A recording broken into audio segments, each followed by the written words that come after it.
দেখো এখনো পর্যন্ত তাদের সাথে যেমন যোগাযোগ করা হয়নি, যে মৃতদেহ রয়েছে সেখানে পড়ে সেই মৃতদেহকে আনার কি ব্যবস্থা রয়েছে বা কি পদ্ধতিতে দেওয়া হবে এখনো পর্যন্ত কিন্তু পরিবারের লোককে কিছুই জানানো হয়নি। তারা টোটালটাই ধোঁয়াশাতে রয়েছেন এবং পরিবারের লোক এটা বলছেন যে তাদের সাথে যোগাযোগ করা হোক বা যে হেল্পলাইন নাম্বার রয়েছে সেখানেও তারা বারবার যোগাযোগ করার চেষ্টা করেছে, কিন্তু সেইভাবে যোগাযোগ করতে পারেননি। তাদের বাড়ির লোক যে 3-4 দিন ধরে নিখোঁজ রয়েছে তারা বারবার চেষ্টা করছেন, কিন্তু প্রশাসনের পক্ষ থেকে, উত্তরপ্রদেশ প্রশাসনের পক্ষ থেকে কোনো রকম আশ্বাস বা কোনো রকম যোগাযোগের চেষ্টাই করা হয়নি যে মৃতদেহ রয়েছে এটা কী পদ্ধতিতে আনা হবে, তার ময়নাতদন্ত আদৌ করা হবে কিনা বা হয়েছে কিনা, কোনো কিছুই এখনো পর্যন্ত জানানো হয়নি। সমস্তই ধোঁয়াশার মধ্যে রয়েছে পরিবারের লোকজন। বেশ, হিমাদ্রির সঙ্গে থাকো। আমি আমার অপর সহকর্মী সুব্রতোষের কাছে যাই। সুব্রতোষ এই মুহূর্তে অমিয় বাবুর পরিবারের আপডেট আমাদের দেবেন। সুব্রতোষ, অমিয় বাড়ির পরিবারের লোকজন তারা কি বলছেন এবং এক্ষেত্রে তাদের সঙ্গে কোন কোন অব্যবস্থা হয়েছে বলে তারা অভিযোগ করছে, একটু ডিটেল বলো প্লিজ। দেখো শুভজিৎ, তারা একসাথেই গিয়েছিল, প্রায় জনাদশেক তারা ছিলেন। তাদের পরিবারের লোকজন ছাড়া আশেপাশে তাদের প্রতিবেশী কেউ কেউ তাদের সঙ্গে ছিলেন এবং ঘটনার দিন সেদিনকে হঠাৎ করে কিন্তু সেই প্রচণ্ড ভিড় যখন হয় তখন এই অমিয়বাবু তাদেরকে মানে দলছুট হয়ে যান, তাদেরকে সে একেবারে হারিয়ে যায় বেশ কিছুক্ষণ খোঁজাখুঁজির পরে, এবং তখন পরিস্থিতিও ছিল না। এবং তারপরে তখন তাকে ফোন করা হয়, তার বাবা তাকে ফোন রিসিভ করেন অমিয়বাবু, এবং করে নিয়ে এক নির্দিষ্ট জায়গাতে এসে তারা মিট করেন। এবং এসেই সেই যখন তাকে খুঁজে আনা হয় বা তিনি যখন এসেই বলেন তিনি প্রচণ্ড শ্বাসকষ্ট হচ্ছে, তার বুকে আঘাত লেগেছে বারবার, যখন ধাক্কাধাক্কির মধ্যে তখন তার বুকে হয়েছে এবং তারপরেই তিনি অজ্ঞান হয়ে যান, অচৈতন্য হয়ে পড়েন। এই অবস্থায় তাকে হাসপাতালে নিয়ে যাওয়া হয় এবং হাসপাতালে তাকে মৃত বলে ঘোষণা করে দেয়। সবচেয়ে বড় বিষয়, তাকে যখন চিৎকার করে ডাকা হচ্ছে কোনো অ্যাম্বুলেন্সের ব্যবস্থা বা কোনো চিকিৎসক ছুটে আসা বা হাসপাতালে নিয়ে গিয়ে তাদের যে পরিষেবা পাওয়ার সেই ঠিকঠাক সেটা নেই, মানে সবটাই কিন্তু চরম অব্যবস্থার অভিযোগ তারা করছেন। এরপরে তারা বলেন যে অর্থাৎ এক্ষেত্রে সার্বিকভাবে একটা অব্যবস্থার অভিযোগ উঠছে। আদারওয়াইজ এই প্রশ্নগুলোর উত্তর মিলত। এই প্রশ্নগুলো আমরাও রাখলাম তাদের পরিবারের হয়ে। এই প্রশ্নের উত্তর হয়তো সময় বলবে, কিন্তু এই প্রশ্নগুলো জারি থাকুক। আপাতত হিমাদ্রি এবং সুব্রতোষ, তোমাদের দুজনকেই ধন্যবাদ জানাই। অন্যদিকে মহাকুম্ভে যে মহাবিপর্যয়ের কথা বলছিলাম, মৃতের সংখ্যা কি ধামাচাপা দেওয়ার চেষ্টা হচ্ছে? কারণ সার্বিক পরিস্থিতি এই প্রশ্ন তুলছে। পদে পদে TV9কে খবর সংগ্রহে বাধা দেওয়া হচ্ছে। আমরা প্রশ্ন তুলছি কেন? আমার সহকর্মী সেখানে গিয়েছিলেন। প্রয়াগরাজে মতিলাল নেহরু মেডিকেল কলেজে স্বজনহারা পরিবারের সদস্যদের ভিড়, কেউ পরিজনের মৃতদেহ পেয়েছেন, কেউ এখনো খুঁজে পাননি। কেন এত বিলম্ব, ঠিক কি হয়েছিল তাদের সঙ্গে, এই খবর সংগ্রহ করতে যেতেই প্রয়াগরাজের মতিলাল নেহরু মেডিকেল কলেজের কর্মী আধিকারিকরা তারা চড়াও হন আমার সহকর্মী TV9 বাংলার রিপোর্টার বিপিন চৌবের ওপর। ধাক্কা দিয়ে বিপিনকে বের করে দেওয়ার চেষ্টা হয়। প্রশ্ন হচ্ছে কেন, কিসের ভয়? এখানেই শেষ নয়, একজন সাংবাদিককে গ্রেফতার করার হুমকি দেওয়া হয়। আমার সহকর্মী সেখানে দাঁড়িয়ে তাদের সেই হুমকির মুখোমুখি হন বিপিন, আমার সহকর্মী। আর এখানেই প্রশ্ন উঠছে, কেন একটি দায়িত্বশীল সংবাদ মাধ্যমের প্রতিনিধির কণ্ঠরোধ করার চেষ্টা হচ্ছে? তাহলে কি কিছু লুকোনোর চেষ্টা করছে যোগীর উত্তরপ্রদেশের সরকার? সরাসরি এই প্রশ্ন আরো একবার আমরা রাখলাম। কি লুকোনোর চেষ্টা? এই প্রশ্নের উত্তর আমরা খুঁজেই ছাড়বো। একবার দেখুন সেই সময়কার, সেই মুহূর্তে কতটা বিপর্যয়, বিড়ম্বনা, কতটা অব্যবস্থা, কতটা অস্বস্তিকর পরিস্থিতির মধ্যে পড়তে হয় আমার সহকর্মী विपिन के। ये पाकिस्तान है, यहाँ डेड बॉडी के पास गए हैं, हम लिस्ट नहीं दिखा सकते। और जहाँ एक लिस्ट लगाई गई है, ये देखिए, ये 24 मृतकों की लिस्ट है। 30 लोगों का आंकड़ा सरकार के द्वारा जारी कर दिया गया है। 1 2 3 4 5 6 7 8 9 10 11 12 13। हाथ क्यों पकड़ रहे हैं आप? हाथ क्यों, धक्का क्यों देंगे? धक्का क्यों देंगे? अरे ये, अरे इधर दिखाओ जरा, इधर दिखाओ कैमरा। अरे कैमरे में हाथ क्यों लगाओ? कैमरे में हाथ लगाएंगे कैसे? ये पाकिस्तान है क्या? ये पाकिस्तान है, ये पाकिस्तान है। यहाँ हम डेड बॉडी के पास गए हैं, हम लिस्ट नहीं दिखा सकते हैं। यहाँ पे हम लिस्ट नहीं दिखा सकते हैं। ये पाकिस्तान है, ये डेमोक्रेसी नहीं है। छिपा रहे हो, आंकड़ों को छिपा रहे हो, शर्म नहीं आती है? आश्रम को आंकड़ों को छिपा रहे हो, हाथ पकड़ रहे हो मेरा, हाथ पकड़ रहे हो, कैमरे में हाथ मांग रहे हो। अपना परिचय बताइए, अपना परिचय बताइए। अरेस्ट करिए मुझे अरेस्ट करिए, दरोगा जी मुझे अरेस्ट करिए, अरेस्ट करिए, अरेस्ट करिए, अरेस्ट करिए मुझे, अरेस्ट करिए, अरेस्ट करिए मुझे, गाड़ी में अरेस्ट करिए मुझे, मुझे अरेस्ट करिए, कर रहे हैं, करिए मुझे अरेस्ट करिए, मैं यही खड़ा हूँ, मैं यही खड़ा हूँ। किससे क्यों नहीं जा सकते? मेडिकल कॉलेज में जा नहीं सकते हैं? किससे पूछना है आप बताइए? किससे अनुमति लेनी है आप बताइए? किससे अनुमति लेनी है आप मुझे बताइए? किससे? कौन है? मैं, मेरे पास ये देखिए, मैं विपिन चौबे मेरा नाम है, TV9 चैनल है, सरकार ने मुझे आइडेंटिटी कार्ड दिया है। मैं यहाँ जाके देखूंगा कितने लोग मारे गए हैं, कितने लोग लापता है। मैं सवाल करूंगा भाई साहब आपसे, आप, मेरा परिचय ये है, मेरा परिचय ये है, मेरा परिचय, मेरा कैमरा है सर। सर किस, आपने मुझसे पूछा? आप मेरा हाथ पकड़ के मुझे ढकेल रहे हैं, आप बदतमीजी कर रहे हैं। किस, आपने मुझसे पूछा? आपने मुझसे पूछा? आपने मुझसे पूछा? आपने मुझसे पूछा? मेरा कैमरा, मेरा आईडी, मेरी आइडेंटिटी कार्ड मेरे पास है। आपका आइडेंटिटी कार्ड क्या है? आपका आइडेंटिटी कार्ड कहाँ है? पाकिस्तान है वो, पाकिस्तान है। लोग मर गए, मजाक बना दिया आप लोगों ने। आंकड़ों पर झूठ बोल रहे हैं आप लोग, आंकड़ों पर झूठ बोल रहे हैं। शर्म नहीं आती आप लोग को? लोग मर गए हैं, तमाशा बना दिया आप लोगों ने। सर हम लोग ढूंढते थके, कहीं नहीं मिल रही है। एक भी बॉडी नहीं मिल रही है। 4-4 दिन से परेशान रहे। देखो ना, अरे बॉडी देखो। अरे बात कर रहे हैं हम लोग। अरे हाथ क्यों लगा रहे हो? हाथ क्यों लगाओगे? ध्यान से, ध्यान से, तरीके से हाथ नहीं लगाएंगे आप हाथ नहीं लगाएंगे। आप ढंग से बात करेंगे, आप ढंग से बात करेंगे। पाकिस्तान बना लिया क्या इसको? आए, प्रयागराज में नहीं आता Motilal Nehru medical college, postmortem house. हाथ लगाओगे? अपना परिचय बताइए आप, अपना परिचय बताइए, कौन है आप? किस अधिकार से आप हाथ लगा रहे हैं? किस अधिकार से बाहर कर रहे हैं आप? परिचय बताइए, परिचय बताइए अपना। अरेस्ट करवा रहे थे, आओ अरेस्ट करवाओ, यही खड़ा हूँ। आइए, आइए अरेस्ट करवाइए।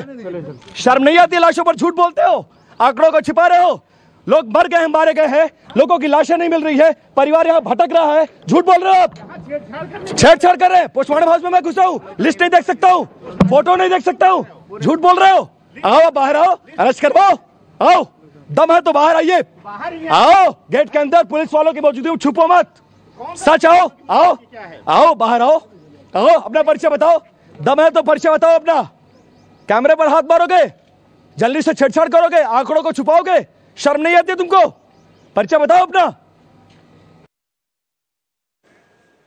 Thank you very much Bipin. আপনারা দেখলেন আমার সহকর্মী বিপিনের সঙ্গে কি রকম আচরণ করা হয়, কিন্তু TV9 বাংলা কখনো থেমে থাকেনি। TV9 নেটওয়ার্কের প্রত্যেকটা চ্যানেল আমরা প্রত্যেকে কখনো থেমে থাকিনি। এই প্রশ্ন তুললাম, আবারও তুললাম, কোন ভয়ে, কিসের ভয়ে আটকে রাখা হচ্ছে, কিসের ভয়ে সাংবাদিকদের গায়ে হাত তোলা হচ্ছে, কিসের ভয়ে গ্রেফতারের হুমকি দেওয়া হচ্ছে, সে প্রশ্নের উত্তর আমরা অবশ্যই চাইবো। আমরা ভয় পাবো না, আমরা সে প্রশ্নের উত্তর নিয়েই ছাড়বো। इधर दिखाओ जरा, इधर दिखाओ कैमरा। अरे कैमरे में हाथ क्यों लगाओ? कैमरे में हाथ लगाओ। মহাকুম্ভে মহাবিপর্যয়, সরাসরি উত্তরপ্রদেশের যোগী সরকারের দিকে এবার আঙুল তুললেন তৃণমূল কংগ্রেসের সর্বভারতীয় সাধারণ সম্পাদক অভিষেক বন্দ্যোপাধ্যায়। তার দাবি কমপক্ষে 100 জনের মৃত্যু হয়েছে মহাকুম্ভে। বিজেপি শাসিত রাজ্য না হলে হয়তো রাষ্ট্রপতি শাসন জারির কথা উঠত, চড়া সুর তুললেন অভিষেক বন্দ্যোপাধ্যায়। এত মানুষ যখন যাবে, একটা মিনিমাম ব্যবস্থাপনা প্রস্তুতি তো দরকার। এখানে প্রস্তুতি কম, ব্যবস্থাপনা কম, পরিকল্পনা কম, প্রচার ঢাকঢোল পিটিয়ে পাবলিসিটি বেশি, খালি মার্কেটিং আর পরিকল্পনা নেই। এই জিনিসটাই যদি অন্য কোনো রাজ্যে হতো, বিশেষ করে বিজেপি বিরোধী রাজ্যে, যদি তামিলনাড়ুতে হতো বা বাংলায় হতো বা অন্য কোনো রাজ্যে যারা বিজেপির বিরুদ্ধে লড়াই করছে, এতক্ষণ রাষ্ট্রপতি শাসনের কথা জারি করার কথা বলা হতো। এখন তো সরকারি ফিগারই দিতে পারে, কখনো বলছে 30 জন, কখনো বলছে 40 জন। আমি যতটুকু দেখেছি শুনেছি, ওখানকার যে কজন সাংবাদিকের সাথে আমার কথা হয়েছে, সংখ্যাটা 100 পেরিয়ে গেলেও অবাক হওয়ার কিছু নেই। গরিব মানুষের জন্য কোনো ব্যবস্থা নেই। বড় বড় উদ্যোগপতিরা যাচ্ছে, নেতা মন্ত্রীরা যাচ্ছে, তাদের জন্য ভিভিআইপি ব্যবস্থা, দুঃখের তো। তৃণমূল কংগ্রেসের সর্বভারতীয় সাধারণ সম্পাদক অভিষেক বন্দ্যোপাধ্যায় কি বলছেন আপনাদের শোনালাম, কিন্তু বিজেপির রাজ্য সভাপতি সুকান্ত মজুমদার তিনি আবার বলছেন যে মহাকুম্ভে যা ঘটেছে সেটা একটা দুর্ঘটনা, মৃত্যু নিয়ে রাজনীতি করছে তৃণমূল কংগ্রেস এবং বিরোধীরা, এমনটাই মনে করেন সুকান্ত মজুমদার। তিনি কি বলছেন তার মুখ থেকেই শুনুন। আমাদের বিরোধীরা চাইছে যে মৃত্যুর সংখ্যা বা মৃত্যুটাকে দিয়ে হিন্দুদের পবিত্র উৎসবকে যেন একটা ফিয়ার সাইকোসিস তৈরি করা যায়, সেটাকে কেন্দ্র করে একটা ভয়ের বাতাবরণ তৈরি করা যায় এবং তাতে যাতে লোক যেন কম যায়। কারণ মক্কার থেকে বেশি লোক যাচ্ছে হিন্দুদের পুজো পার্বণে, আমাদের বিরোধীদের তো জ্বলবেই, সেটা জ্বলছে, সেই জন্য তারা এটা করার চেষ্টা করছে। উদ্দেশ্য একটাই যে পৃথিবীর সব থেকে বেশি লোক ওখানে জমা হচ্ছে, এই রেকর্ডটা কেন হিন্দুদের নামে থাকবে? এই জন্যই অখিলেশ প্রসাদ যাদবের বুকে ব্যথা, মমতা বন্দ্যোপাধ্যায়ের বুকে ব্যথা, তৃণমূলের বুকে ব্যথা। কিচ্ছু লুকোনোর বিষয় নেই, একটা ভয়ের বাতাবরণ তৈরি করার চেষ্টা করা হচ্ছে। এত লোক মারা গেছে, এত লোক, এবং আমি বলছি মিডিয়াকেও ব্যবহার করা হয়েছে এই জন্য। তৃণমূল কংগ্রেস কোনো ইস্যু না পেয়ে জল ঘোলা করার চেষ্টা করেছে। একটা দুর্ঘটনা ঘটেছে এবং সেই দুর্ঘটনা অনভিপ্রেত, কিন্তু এত মানুষ একসাথে এসে যাওয়ার জন্য এই ধরনের দুর্ঘটনা ঘটেছে। আর সেই তৃণমূল কংগ্রেস এত বড় বড় কথা বলছে। আপনাদের নিশ্চয়ই মনে আছে গত দুর্গাপুজোতে নদিয়ার একটি ক্লাব উঁচু দুর্গা প্রতিমা করেছিল বলে সেই ক্লাবকে প্যান্ডেলকে পারমিশন দেওয়া হয়নি, ভিড় সামলাতে পারবে না বলে। নদিয়ার মতো একটি প্রান্তিক জায়গায় ক লাখ লোক হতো, তারা বলছে প্রতিদিন 3 কোটি 2 কোটি লোক হচ্ছে কুম্ভে, তা নিয়ে জ্ঞান দিচ্ছে। রাজনীতিকদের বক্তব্যে বারবারই এই মিডিয়াকে নিশানা করার একটা টেন্ডেন্সি দেখতে পাওয়া যায়। এক্ষেত্রেও দেখা গেল মিডিয়াকে নাকি ব্যবহার করা হয়েছে। না, আমরা মিডিয়ার প্রতিনিধি হয়ে বলছি মিডিয়াকে অত সহজে ব্যবহার করা যায় না, যাবেও না, এটা আমাদের বিশ্বাস। কিন্তু একটা বিষয় ভাবুন আপনারা, শুনুন, যার কথা এবার বলবো, এই যে মহাকুম্ভে পদপিষ্ট মৃতের সংখ্যা আড়াল করার চেষ্টা হচ্ছে, এই চাঞ্চল্যকর অভিযোগ তো তুলছেন যোগী আদিত্যনাথের উত্তরপ্রদেশ সরকারের পর্যটক দপ্তরের প্রচারক, যার নাম তানিয়া মিত্তল। তিনি দাবি করছেন যে মৌনী অমাবস্যায় মহাকুম্ভের সেক্টর 21-এ কোটি কোটি পুণ্যার্থীর ভিড় সত্ত্বেও চূড়ান্ত অব্যবস্থা ছিল। এটা তানিয়া বলছেন, আমরা বলছি না, কোনো মিডিয়া বলছে না। চোখের সামনে শ্বাস বন্ধ হয়ে মৃত্যুর কোলে ঢলে পড়েন অনেকে। অনেক বাবা মা তাদের সন্তানকে হারিয়েছেন। হাড়হিম করা অভিজ্ঞতা উত্তরপ্রদেশ পর্যটন দপ্তরের প্রচারক তানিয়া মিত্তলের। তাহলে তানিয়াকে কি বলবেন? आप ये समझो कि वो ट्रॉमा मेरी आंखों में ही बस गया है।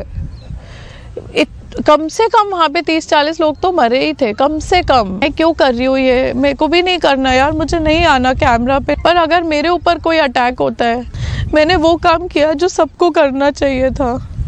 और अभी भी मैं सिर्फ इसलिए कैमरा पे आई हूँ कि उन बच्चों को जो खो गए हैं या जो लोग मर गए उन्हें कुछ मुआवजा मिल जाए, उनका घर चल जाए, क्योंकि उनके माँ बाप तो रहे ही नहीं ना, मेरे हाथों में ही नहीं रहे। मैं जिसमें क्या झूठ बोलूँ जब मेरे हाथ में ही लाश है। मैंने कभी उठावनी नहीं देखी थी, मैं लाशें उठा के आ रही हूँ। तो मतलब मैं अपना ट्रॉमा कहाँ निकालूँ? बस अपनी सिचुएशन से, गलतियों से भागो मत। आप सब पे हमसे ज़्यादा पावर है। आप फ़ोन करोगे पीएम सर को तो वो ये थोड़ी कहेंगे कि मरने दो। मुझे नहीं लगता कि योगी जी का भी ये नेचर है कि वो कहेंगे मरने दो। पर आप उन्हें बताओ तो सही, फेलियर सबसे होता है यार। फेलियर से आप छोटे नहीं हो जाते।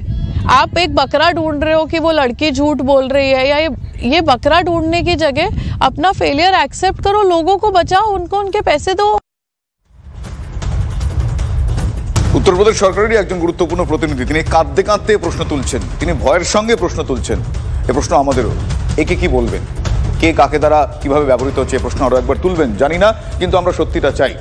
মহাকুম্ভের মৃতের সংখ্যা উত্তরপ্রদেশ সরকার লুকোচ্ছে, এমনটাই আক্রমণ সমাজবাদী পার্টির প্রধান अखिलेश যাদবের। কি বলছেন अखिलेश, তার মুখ থেকে শোনাবো। जिन लोगों की जान गई है भगदड़ में, सरकार संख्या छिपा रही है, और सरकार इसलिए संख्या छिपा रही है क्योंकि उन्हें मुआवजा न देना पड़े।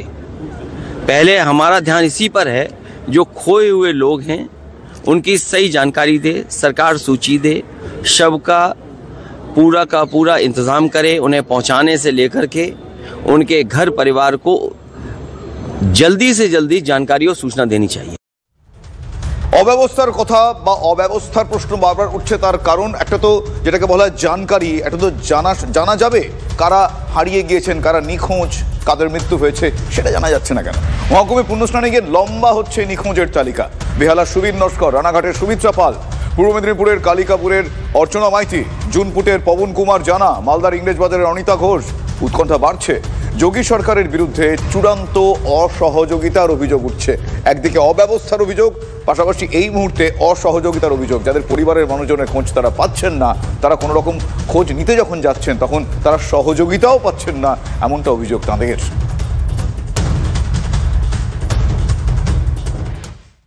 এরকম অব্যবস্থা আমি আমার জীবনে কোথাও দেখিনি।